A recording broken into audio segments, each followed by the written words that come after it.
Hello, I'm Casey Aiken. This is 21 This Week. Coming up next, with only 30 days remaining in the legislative session, the Maryland General Assembly takes on several weighty topics. Today, we'll discuss what can be done about the prescription drug epidemic in Maryland, whether the ban on fracking should be allowed to expire, what does it mean to students if they are tested less, will they learn less, and the highly emotional charged question of assisted suicide. Stay tuned. Our panel of insiders will give you the story behind the story. We're joined by the Oracle of Democratic Politics, Sam Statland, Secretary of the Maryland Republican Party, Mark Uncapher, born-again Republican and former candidate for Congress, Liz Matory, and political strategist, Susan Heltemes. Stay tuned for these stories and more on the next 21 This Week.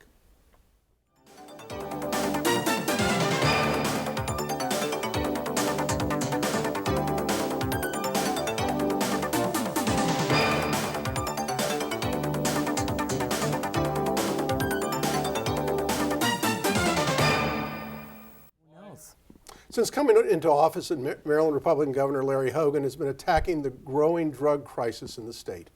Initially, he highlighted the danger from the use of heroin, and now his attention has shifted to the abuse of prescription medicine. Hogan has declared a state of emergency to fight these overdose deaths. Sam, Hogan has been leading the fight against drug addiction since he became governor, but there are Democrats that say Hogan should have declared a state of emergency 2 years ago.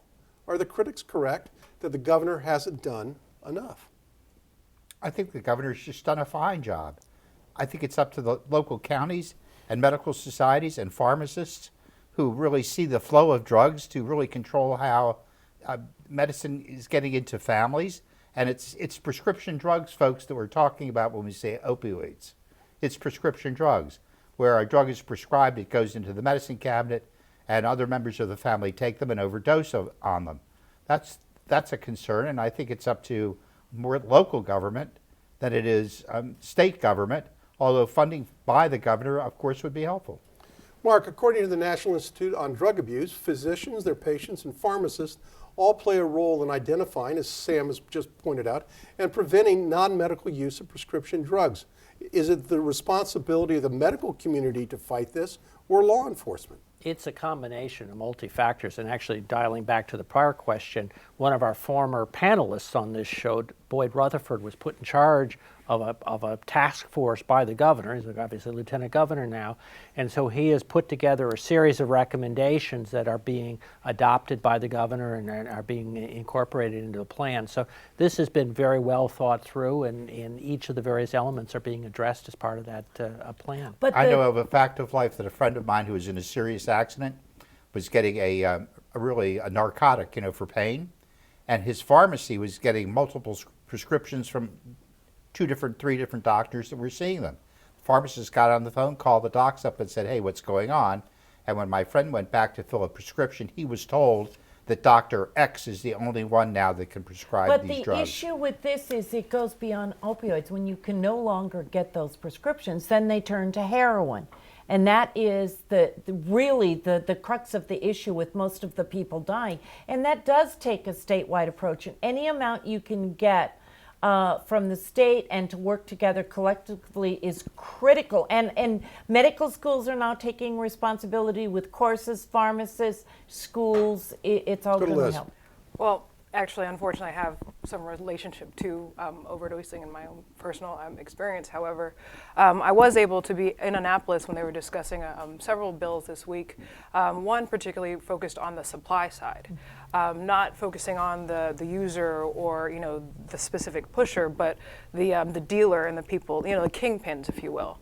We have to admit, this is for heroin.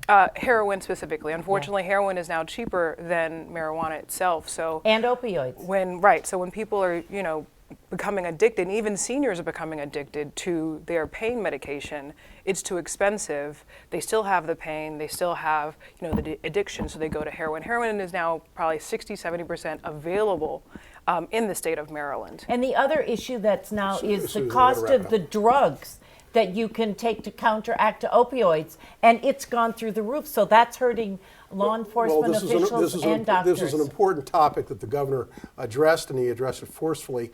It's an unusual action to declare something a state of emergency for the state. Well, I'm glad Governor Hogan did that. Going on to our next topic. In 2015, the Maryland General Assembly passed a 2-year prohibition on the state of fracking, the high-tech method of extracting natural gas from shale rock. It was over the objections of Larry Hogan that the bill was passed. Now the moratorium is set to expire in September, and the General Assembly is once again debating the issue. Susan, the sides are sharply divided on this subject. Proponents of the fracking say that done properly, it can be safe without damning effects, while environmentalists think that fracking is pure evil, sure to pollute, and is a hazard to the health of Maryland citizens. What do you think? With the cost of natural gas so low right now, it doesn't make sense for Maryland That's to not go. the question, Susan. The question is, it's safe to do it or not? Let me finish. I was going to say it's so low it doesn't make sense, but it doesn't make sense for a more important reason, Casey, and that has to do with the pollution of water, cancer cells, cancer clubs that come up everywhere, and the other thing, most importantly, are earthquakes. And I don't see any reason why Maryland has to get in it. Keep our state beautiful and safe, no fracking. And what Liz, I find Governor Hogan has interesting is- proposed what many consider the toughest controls in the country on this matter. So if the regulations are enforced, is it safe to frack? Especially if he's going to defer to the experts, particularly in a place like Western Maryland, as we all know. It's an area devastated by unemployment, generational now.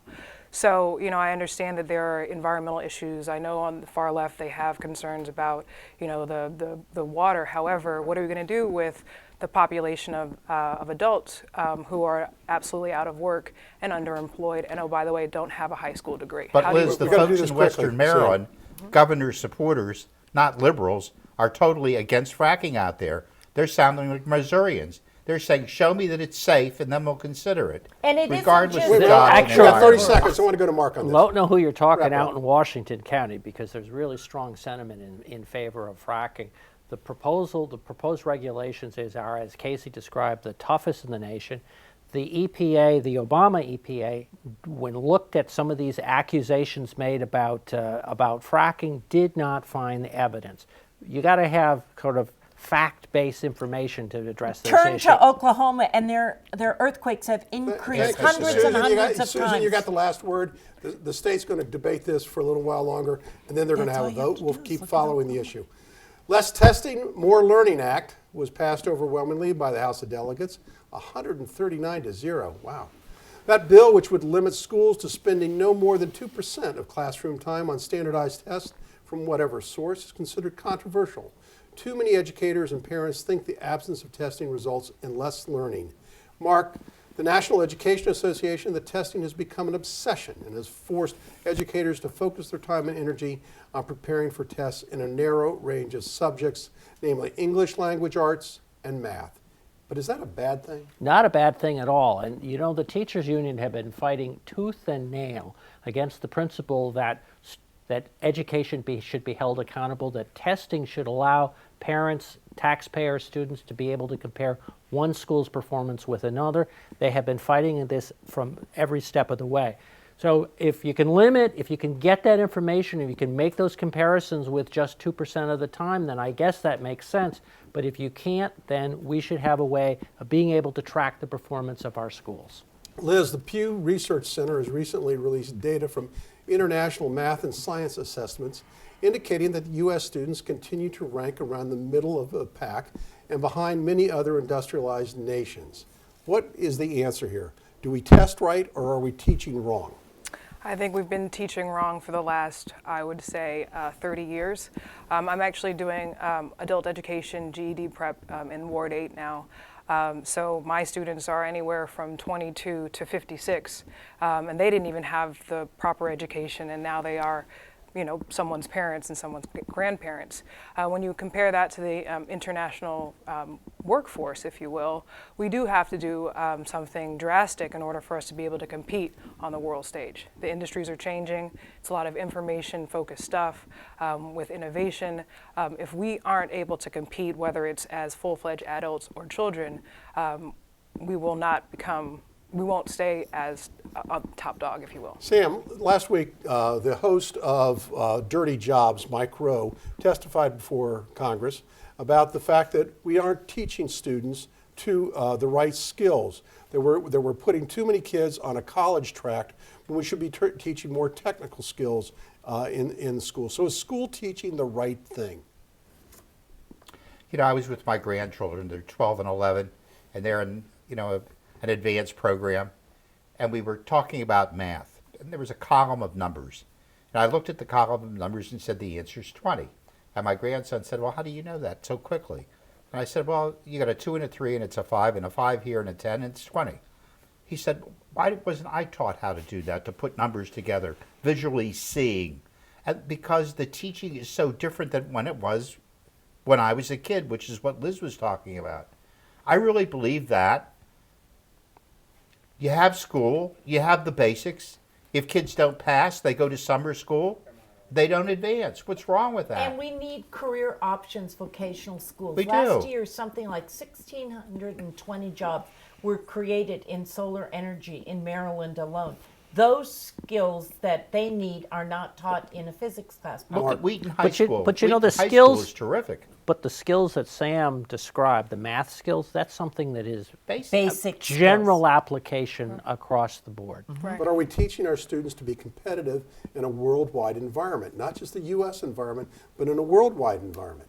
Well, the What question- we need is more STEM, science, technology, engineering, and math courses. And don't forget English. But those are the That's a good skills thing. we need to get through. English, we put so much we emphasis- got to go to break, Sam. I'm sorry. It'd be nice to have people taught English. That'd be a great thing.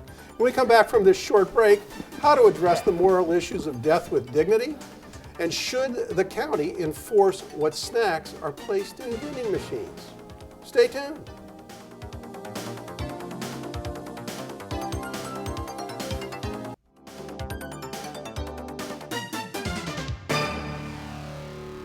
And welcome back. While it does not appear that Maryland will pass a death with dignity law this year, proponents of the legislation feel they made significant strides forward this year, because there were committee hearings in both chambers signaling a hope that the bill will pass in 2018 and Maryland will join 5 other states allowing assisted suicide. Sam, some faith traditions have embraced death with dignity as an ultimate act of compassion, and others reject it as morally bankrupt practice. What say you? I say it's a really, really difficult personal decision that, in my opinion, should be left up to the patient and the family. The last part of life is difficult. I've just gone through this personally, and I've gone through it with parents, grandparents, etc., and been in a situation where a relative really wanted to end their life, and probably for them would have had a peaceful, better life. Were they given that opportunity? Was the family happy about it? No. Was the rabbi happy about it? No. But that was this person's choice. So who is it to take the choice away? But doesn't it cheapen life itself to allow someone to commit suicide? Well, in the Jewish faith, we don't believe in suicide. Does it cheapen life? I don't know whether it cheapens life or not. When you're 90-some years old and you can't hardly breathe and you can't walk up the stairs and you can't go to the bathroom and feed yourself, and you feel like you're a vegetable, and you feel like you're a burden on your 80-year-old wife and your children, does it? I don't know. Susan, many religions believe that God is the giver of life and it's not man's prerogative to end that life. What will happen to the legislation in the future? Well, I know I'm going to be signed on to help next year. I was raised a Catholic, and in the Catholic faith, we believe in life, but we also know that God gave us a brain and free will. And I come from a family where my mother had Alzheimer's. My father and 4 of his siblings died of cancer, some pretty damn ignominious. Every cousin that I've had who's died has died of cancer. And they deserve the right to call the shots at the end. My God is a loving God. I believe in heaven. Whether I commit suicide or not, God, in her infinite wisdom, is going to take me into her arms and say, I love you. And for people to step in the way is outrageous. It also bankrupts families. And for people like me without an immediate family, it takes a lot of less pressure off me. So I think we all have that right. And Maryland, I'm going to be helping the legislators next year This is just wrong to let people not use their free will to take care of their end. Well said, Miss Susan, well said. Well, but I think what you just stated is the dilemma and the moral dilemma that people that many feel that it is wrong for anyone to take a life, But my even their own. And the church, the Catholic Church, which you mentioned, and many other religions do prescribe that people should be treated and given palliative care, you know to what? make them comfortable during their last days, to take them out of that pain, but not to the point where they take their own life. Mark. I was going to say this is a very difficult issue, and I think one of the problems with the legislation is it sets up a fairly complex process. I think of what Sam just described it's a far more nuanced, it's a more difficult thing, and I think when you look at the legislation, there really are some questions about whether or not that process, that legal process, is really the right way to go. And I You think should that- all watch the movie right, Family right. Prey, Prey, with Right. Alfred Woodard and Kathy So Bates. instead of referring to a movie, for example, I lost my youngest aunt on my mother's side. She had fallopian tube cancer. She had 11 months from diagnosis to death. And I personally have been in the hospital room when she says, "Oh, I don't want to do this, end it now." And that was 3 months prior to her natural death. So without knowing kind of the absolute of the matter, you know those conversations occur in that moment.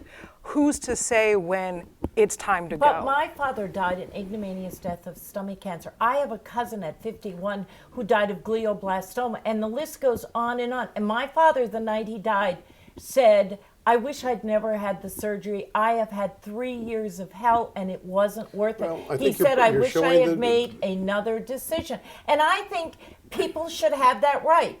No church, no state should say, if I'm you sorry, can't Susan. handle it. I'm sorry, Susan. There has to be some moral prerogatives that we all live our lives by, and and to allow someone to take their own life leads to That's a cheapening. different than Leads to a execution? cheapening. Yes, it is. Casey, when leads you're in to the a cheapening hospital, of life. when you're in the hospital, See, last days of life, depending upon the hospital physicians and nurses, when a morphine drip is started to ease the pain, in reality, it's assisted suicide. Any way you cut it. But we So- should right. do it sooner than that. Well, the bill will be taken up again next year.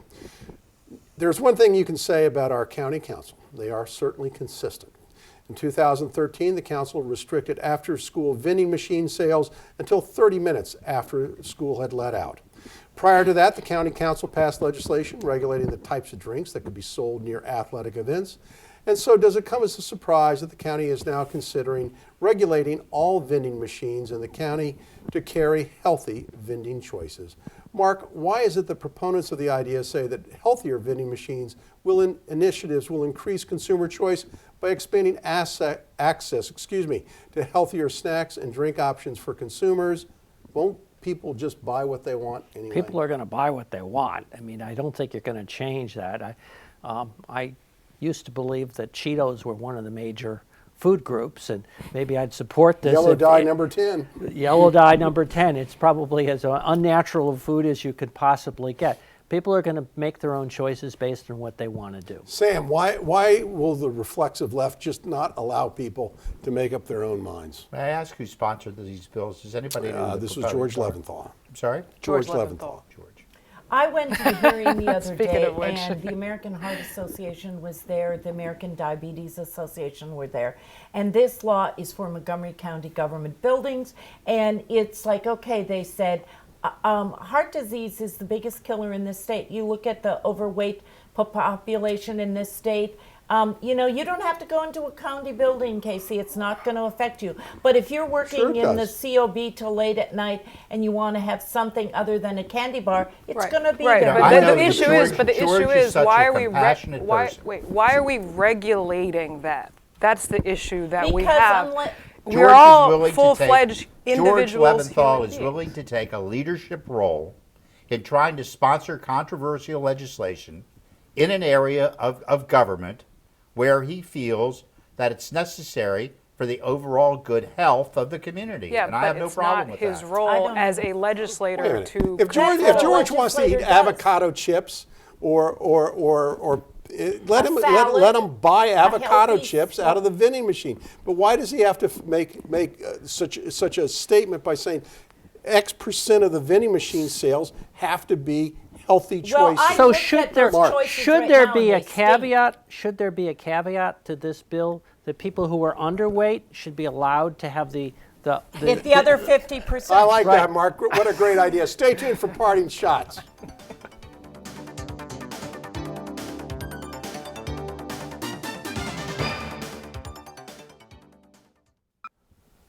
Welcome back. When I stroll down the hall to the vending machine down the hall here, I want that honey bun that's full of glaze and sugar and is going to be really bad for me. Now with parting shots, Susan Heltemes. Casey, as I said again, it's not going to affect the vending machine here. You can eat all the crap you want to eat, and it's going to stay there.